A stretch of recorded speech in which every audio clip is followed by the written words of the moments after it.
Hello and welcome back to Bear Creek Arsenal. My name is John, and today we'll be going over how to get the best experience out of your bolt action. Today we'll be going over breaking down the bolt group assembly, reviewing all the parts, cleaning, reassembling, and maintenance. Let's get started. Before we begin, let's quickly go over all the tools you'll need for the job, starting with an Allen key, CLP fluid, a cleaning cloth, some sort of small tool like a spare firing pin to remove the cotter pin, a knife, and a mallet to help remove the upper from the lower F attached. With all that out of the way, let's unbox your new bolt action.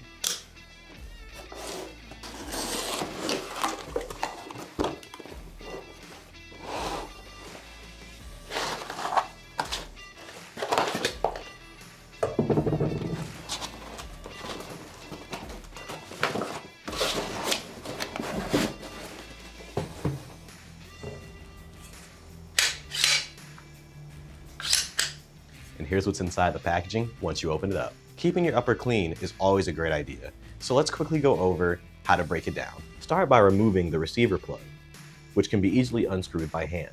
Next, use the Allen key to remove the bolt handle. It's held in by 2 Allen head screws. Be sure to keep track of the 2 lock washers. There's one on each screw. From there, you can remove the rest of the bolt assembly. From there, you want to use your small tool, in our case a spare firing pin, to carefully lift up the cotter pin from out of the bolt. Once loosened, it can be pulled the rest of the way out by hand. Then, remove the firing pin. It has a spring on it, so we advise keeping some pressure on the pin as you remove it to not drop or lose the firing pin spring. The cam pin is next. Relieve pressure on it by depressing the bolt slightly, and then simply lift it out. Once the cam pin is out, you can pull the rest of your bolt forward to remove it. The bolt in this is the same as any other standard AR-15 bolt, except for one key difference. It has been machined out slightly to accommodate the added firing pin spring. There's a bolt spring that should slide out easily once the bolt has been removed. This spring provides pressure when the bolt is pushed in. And here's a look at the entire bolt assembly. With everything disassembled, this is a great time to visually inspect your parts. You're going to look for nicks, dings, burrs, any extra dirt, and use a cleaning cloth to wipe off any dust or debris. Speaking of cleaning, ensuring your parts are clean and well lubricated is a crucial step in ensuring your bolt action is running smoothly. Let's take a look at the proper way to do this. Use your cleaning cloth to wipe down your parts, paying close attention to the bottom part of the bolt carrier as it interfaces with your magazine. Next, take some CLP and apply it to the shaft of the bolt. Apply a more generous amount of CLP to the bolt's locking lugs.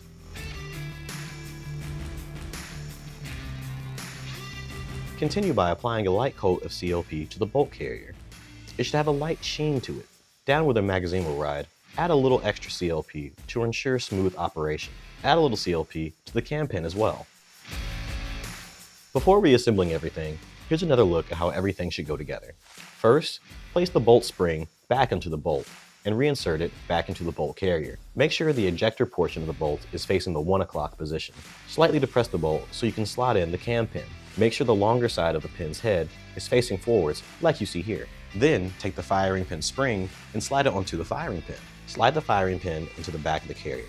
If it gets hung up, try depressing the bolt slightly. This should let it slide right in. Next, slide in the cotter pin into the side of the bolt, ensuring it's flush on both sides. Finally, let's reattach the bolt handle. Start by placing the screws back into the holes in the handle. Make sure there's a lock washer on both screws before inserting. Place the handle and screws into the bolt carrier, and then tighten down.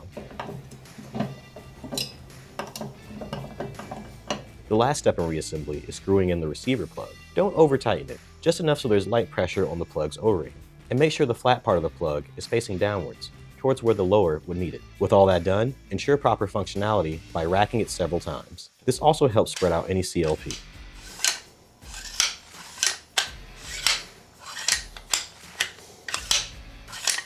And that's it. You're now ready to have the best experience possible with your BCA bolt action. Thanks for watching. I hope this helped, and we'll see you on the next one.